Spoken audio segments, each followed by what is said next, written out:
Electrohomoeopathy के अध्ययन के क्रम में आज हम एनाटॉमी और फिजियोलॉजी वाले भाग में पुनः एक मेजर मसल्स के बारे में, इनवॉल्यूंटरी मसल्स के बारे में हम अध्ययन करेंगे।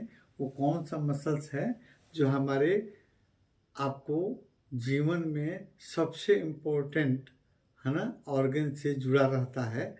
वो है आपका डायफ्राम है ना। डायफ्राम मसल्स जो है हमारे लंग्स की यानी श्वसन अंग की सबसे महत्वपूर्ण मांसपेशी है ना, सबसे महत्वपूर्ण मांसपेशी है।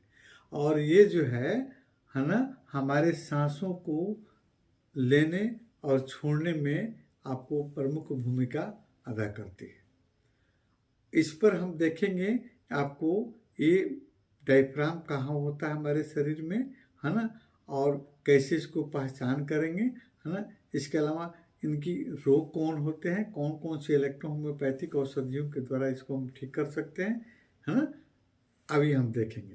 तो सबसे पहले हम देखते हैं डायफ्राम। डायफ्राम कहाँ होता है? देखिए, ये है आपका लंग्स, ये आपका लंग्स है ना, और ये आपका लंग्स और हार्ट, ये थ्रोसिक कैविटी और एब्डोमिनल कैविटी के बीच में आपको होता है डायफ्राम।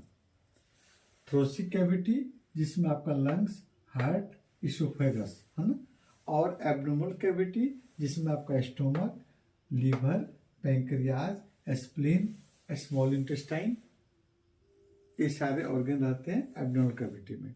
तो ये जो है डायफ्राम हमारे आपको थ्रोसिक कैविटी और आपको एब्डोमिनल कैविटी के बीच में पड़ी रहती है ये डायफ्राम। यानी ये अलग करती है थ्रोसिक कैविटी को और एब्डोमिनल कैविटी को बीच में अलग करती है, उसको दूसरे से अलग करती है। ये जो है डायफ्राम आपको सी शेप्ड मसल्स होता है या एक गुंबद के आकार की संरचना होती है।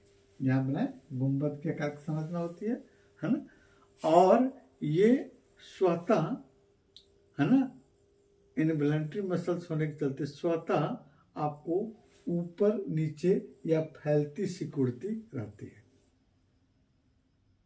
ये मसल्स। दूसरा नंबर देखिए, ये मसल्स जो है ये आपको इस मसल्स के नीचे लीवर होता है ना। तो लीवर का थोड़ा सा भाग ऊपर रहने के चलते इस मसल्स का दाहिने वाला हिस्सा ऊपर थोड़ा सा ऊपर उठा रहता है, और हार्ट के बाएं साइड होने के चलते इसका आपको बाएं वाला हिस्सा थोड़ा नीचे की तरफ आपको खसका रहता है। तीसरे नंबर में देखिए कि इसके आपको ये मसल्स जो है डायफ्राम मसल्स है, इसके बीच में एक होल होता है, छिद्र होता है यहाँ पर, और होल होता है इसके द्वारा आपका एसोफेगस का कुछ भाग और आयोट्रा, महाधमनी और वेना के वहाँ जो अशुद्ध रक्त ले जाती है ये इस होल से बाहर आती है। ठीक है, ये होगा आपका डायफ्राम। अब देखिए डायफ्राम आपको किस नर्व से इसकी क्रिया कंट्रोल होती है, तो हमारे सर्वाइकल रीजन से निकलने वाली आपको C3 और C5 से एक नर्व निकलती है, मोटर नर्व और आपको सेंसरी नर्व दोनों कंबाइंड रहता है ना। ये निकलती है आपको, जिसको हम कहते हैं फ्रेनिक नर्व, है ना। तो फ्रेनिक नर्व द्वारा हमारे इस आपको डायफ्राम की क्रिया को कंट्रोल की जाती है। अब देखते हैं डायफ्राम काम कैसे करता है ना। तो डायफ्राम जो है जब हमारी ब्रेन, हमारी मस्तिष्क से आपको फ्रेनिक नर्व से के माध्यम से इस डायफ्राम को सूचना दी जाती है कि आप डायफ्राम को ऊपर नीचे या फैलने सिकुड़ने की क्रिया को ये फ्रेनिक नर्व कंट्रोल करता है, जो हमारे ब्रेन से कंट्रोल होता है ना। तो ब्रेन जो है आपको ये दिशा निर्देश करता है आपको फ्रेनिक नर्व को कि इसको आपको डायफ्राम की क्रिया को सुचारू करने के लिए। तो इसमें जब आपको ये डायफ्राम जब आपको नीचे की तरफ खसकता है या आपको पिचक जाता है या नीचे की तरफ खिसक जाता है ना, या सामान्य अवस्था में रहता है, तब ये लंग्स आपको नीचे खसकता है। यानी डायफ्राम जब नीचे आता है तो लंग्स भी नीचे आता है, और स्वतः इस लंग्स में आपको हम नाक के द्वारा आपको वायुमंडल से नाइट्रोजन और ऑक्सीजन को ग्रहण करके आपको लंग्स में भर लेते हैं, है ना। यानी जब आपका ये डायफ्राम नीचे की तरफ खसकता है तो ये स्पेस बनता है और लंग्स भी नीचे आता है, और उसमें हम सांस के द्वारा ऑक्सीजन और नाइट्रोजन भर लेते हैं। पुनः जब ये डायफ्राम ऊपर की ओर खसकता है ना, तो ये आपको लंग्स पर प्रभाव डालता है, यानी दबाव डालता है, और दबाव डालने के चलते लंग्स से फिर आपका हम कार्बन डाइऑक्साइड के रूप से हवा आपको नाक से बाहर निकाल देते हैं। जैसे अंतः श्वसन, यानी हम सांस जब ले रहे हैं, है ना, तो अंतः श्वसन जब आपका डायफ्राम नीचे आता है, सिकुड़ता है ना, तो डायफ्राम नीचे आएगा तो फिर हम सांस द्वारा आपको लंग्स में ऑक्सीजन और आपको नाइट्रोजन भर लेते हैं।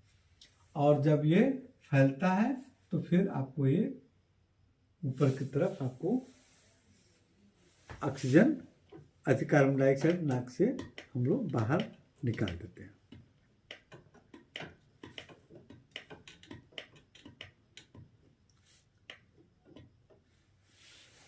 ये हो गया आपका डायफ्राम की क्रिया।